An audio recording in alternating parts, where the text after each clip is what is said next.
Does your local or regional group have an executive director? There are some compelling reasons why you might want to consider it. From the National Business Aviation Association, this is Flight Plan.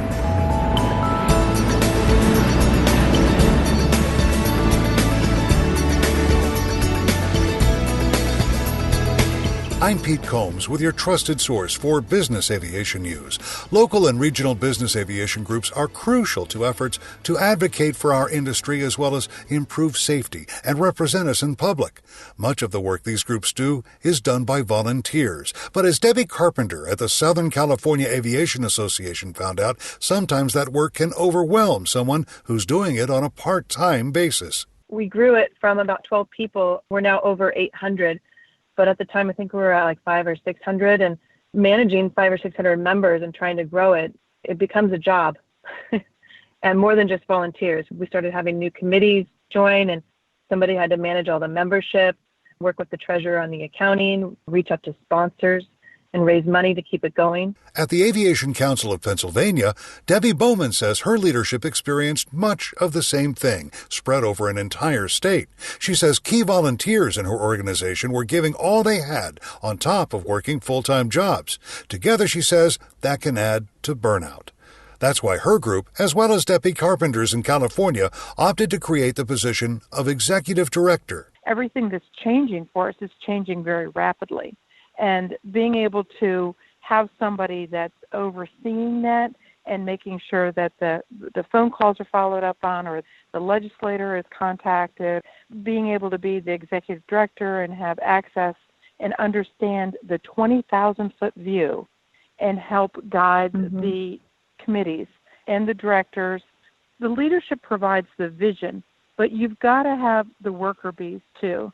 And having the coordination of all of that is a lot of what I do. Carpenter says you just can't overstate the concept of a single point of contact for industry and media matters. When there's something going on in the media or an issue at a local airport, they reach out to our organization. They reach out to NBAA. They reach out to the Southern California Aviation Association, and they need one person to go to. There are so many moving parts. And I think that that's the value that an executive director brings, is to be able to keep all of that on track. So is it difficult to justify the expense of an executive director?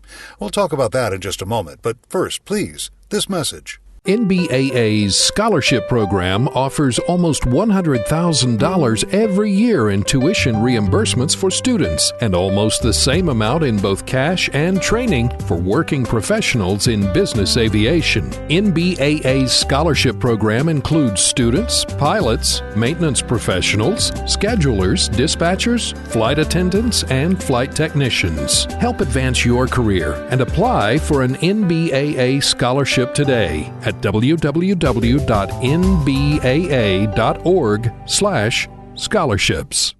Welcome back to NBAA's Flight Plan. I'm Pete Combs.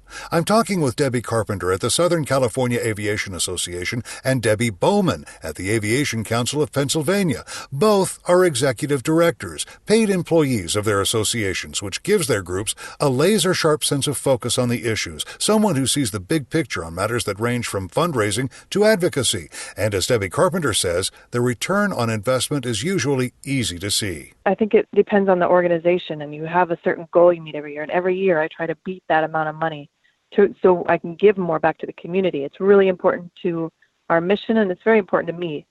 It's why I do what I do, because I want to give back to the community. It feels good to be a part of this and make a difference. Debbie Bowman says it's also a matter of improving the efficiency and upping the profile of the group itself. Being able to bring back the information, whether I'm out meeting with legislators and they're telling me what the issues are, being able to bring it back, that one voice, that one point of contact, whether it's the media or it's a legislator or it's a potential member, I think that that's the biggest value. You can find out much more about the business aviation local and regional groups at nbaa.org/local-regional. And that's the latest from the National Business Aviation Association. I'm Pete Combs. Thanks for listening to Flight Plan.